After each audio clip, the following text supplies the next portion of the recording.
આતંકી સેલ્સમેન અને પિંકી.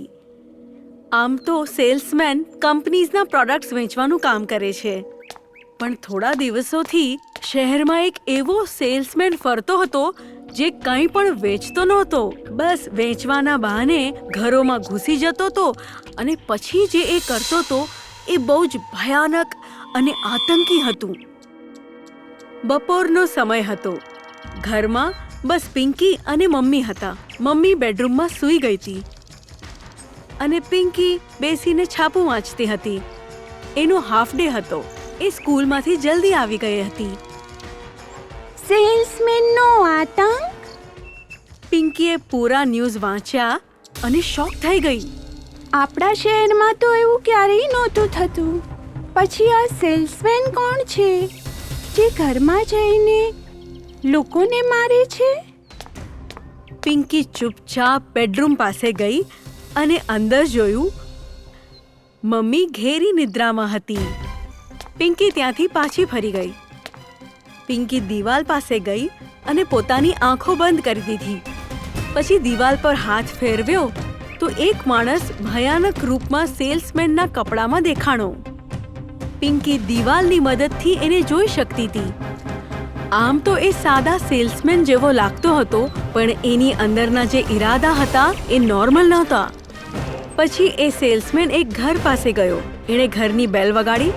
ઘરનો દરવાજો એક સ્ત્રીએ ખોલ્યો. શું જોઈએ? મેમ, હું જોકર કંપનીથી આવ્યો છું અને તમારા માટે પ્રોડક્ટ્સ લાવ્યો છું. સેલ્સમેન છો? તમે બહાર બોર્ડ નથી વાંચ્યું? અંદર સેલ્સમેન અલાઉડ નથી. સિક્યુરિટીએ રોક્યા નહીં તમને? સેલ્સમેને હસતા હસતા કહ્યું. હું તમારી સિક્યુરિટીને મારીને આવ્યો છું. ત્યારે જ અંદરથી એક નાની છોકરી ત્યાં આવી. મમ્મા કોણ છે? સેલ્સમેને એ છોકરીને ઝટથી એક ચોકલેટ આપી. ગુડ્ડી નહીં, એ ખાઈશ નહીં. ત્યારે જ સેલ્સમેને સ્ત્રીનું મોઢું દાબી દીધું અને છોકરીને ઉપાડી સ્ત્રીને ખેંચતા ખેંચતા ઘરની અંદર જતો રહ્યો. એણે દરવાજો અંદરથી બંધ કરી દીધો. ત્યારે જ અચાનક દિવાલ પરથી એ દ્રશ્ય ગાયબ થઈ ગયું. અરે, અંદરનું કેમ નથી દેખાતું? પિંકી ઘડી ઘડી દિવાલ પર હાથ ફેરવતી રહી, પણ દિવાલ પર આગળનું કોઈ દ્રશ્ય ન દેખાણું અને પિંકી નિરાશ થઈ ગઈ. છાપામાં ખાલી આટલું જ લખ્યું હતું સેલ્સમેન માટે. જબરજસ્તી સોસાયટીમાં ઘૂસી આવે છે. નાની નાની છોકરીઓને ચોકલેટ ખવડાવીને વશમાં કરી નાખે છે અને પછી અંદર લઈ જઈને શું કરે છે ખબર નહીં. પિંકી આવા જ ખયાલોમાં ખોવાઈ ગઈ. ત્યારે જ એને મમ્મીનો અવાજ આવે છે. પિંકી ત્યાં દિવાલ પાસે ઊભી રહીને શું વિચારે છે? ડોરબેલ વાગે છે ને બેટા ક્યારથી? મારી ઊંઘ ઉડી ગઈ, પણ તારું ધ્યાન નથી તૂટ્યું. આમ કહેતા મમ્મી દરવાજો ખોલવા ગઈ. મમ્મી, દરવાજો નહીં ખોલતી. ત્યારે જ મમ્મીએ દરવાજો પૂરો ખોલીને પિંકી તરફ જોયું. કેમ? શું થયું?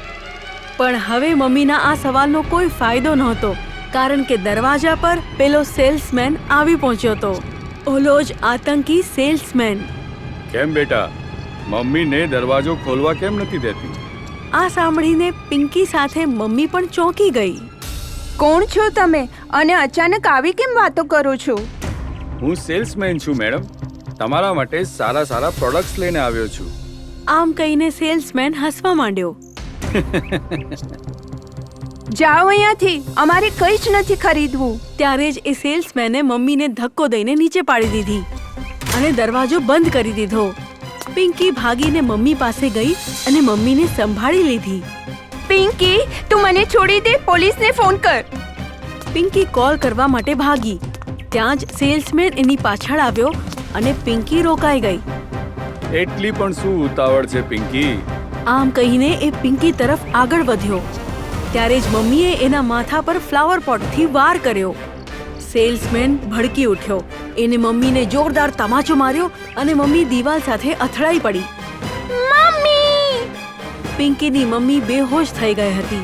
ગભરાઈશ નહીં, તારી મમ્મીને કાંઈ પણ નથી થયું. બસ એ થોડી બેભાન થઈ છે. આમ કહીને સેલ્સમેને પોતાની બેગમાં હાથ નાખ્યો અને ગરોળીઓ લઈને પિંકી સામે ફેંકી. કોણ છો તમે? પાગલખાનાથી ભાગેલો એક ખતરનાક મરીજ છું. બધાને સતાવવામાં મને બહુ જ મજા આવે છે અને જ્યારે મારું મન ભરાઈ જાય છે ત્યારે હું બધાને મારી પણ નાખું છું. પણ તમે અમારું કંઈ જ નહીં બગાડી શકો. કેમ? એવી શું ખાસ વાત છે તારામાં? જોવા માંગો છો? આમ કહીને પિંકીએ આંખો બંધ કરી અને એ વન્ડર ગર્લના રૂપમાં આવી ગઈ. આ જોઈને સેલ્સમેનને વધુ ગુસ્સો આવ્યો અને એ પિંકી પર હુમલો કરવા આગળ વધ્યો. જાદુવાળી છોકરી, જો હું તારો શું હાલ કરું છું. સેલ્સમેન પિંકી પર હુમલો કરવા માંડ્યો તો પિંકી ઉડવા લાગી. ઉડતા ઉડતા એણે સેલ્સમેનને હવામાં ઉઠાવી લીધો અને ઉડતા ઉડતા એ સેલ્સમેનને બારીની બહાર લઈ ગઈ. તમને શું લાગ્યું તું? તમે પાગલ છો તો કંઈ પણ કરી શકો છો. લોકોને સતાવવામાં તમને બહુ મજા આવે છે. પોતાના મજા માટે તમે કોઈ પણની જિંદગી સાથે રમી શકો છો. નહીં, હું આવું નહીં થવા દઉં. આમ કહીને વન્ડર ગર્લ બનેલી પિંકી હવામાં ઓલા સેલ્સમેનને મારવા લાગી. પિંકીના મારથી સેલ્સમેન પૂરો ઘાયલ થઈ ગયો હતો. પછી ઉડતા ઉડતા ઘાયલ સેલ્સમેનને પિંકી પોલીસ સ્ટેશન લઈ ગઈ. કોણ છે તું અને તું ઉડી કેવી રીતે શકે છે? અને આ કોણ છે જેને તું લઈને આવી છું? પોલીસને ઉડતી ઉડતી પિંકી સાથે સેલ્સમેનને જોઈને આશ્ચર્ય થાય છે. હું કોણ છું? હું ઉડી કેવી રીતે શકું છું? આ બધું વધુ ઇમ્પોર્ટન્ટ નથી સર. ઇમ્પોર્ટન્ટ હતું આ અપરાધીનું પકડાઈ જવું, જે સેલ્સમેન પ્રોડક્ટ વેચવાના બહાને એકલી મહિલા અને બાળકોને સતાવતો હતો. એમને પકડીને હું તમારી પાસે લઈ આવી છું. આ સાંભળીને પોલીસ પણ શોક થઈ ગઈ. અરે, આ તો એ જ છે, આટલો મોટો ખતરનાક અપરાધી. હવાલદાર, પકડી લો એને. હવાલદારોએ પિંકી પાસે ઉભેલો ઘાયલ સેલ્સમેન પકડી લીધો અને લોકઅપમાં બંધ કરી દીધો. ખૂબ ખૂબ આભાર તારો. પ્લીઝ તારા વિશે કંઈ જણાવો. નહીં ઇન્સ્પેક્ટર, અત્યારે સાચો સમય નથી. મને જલ્દી છે. પાછા ક્યારેક મળવાનું થયું તો જરૂર જણાવીશ. આમ કહીને પિંકી ત્યાંથી ઉડવા લાગી અને ઉડતા ઉડતા પાછી બારીમાંથી પોતાના ઘરે આવી ગઈ.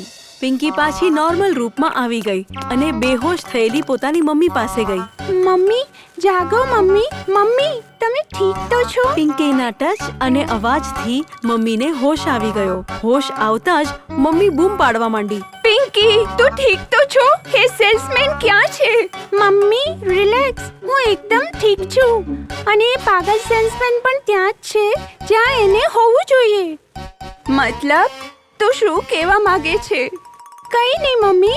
પોલીસ આવી અને એ પાગલને લઈ ગઈ.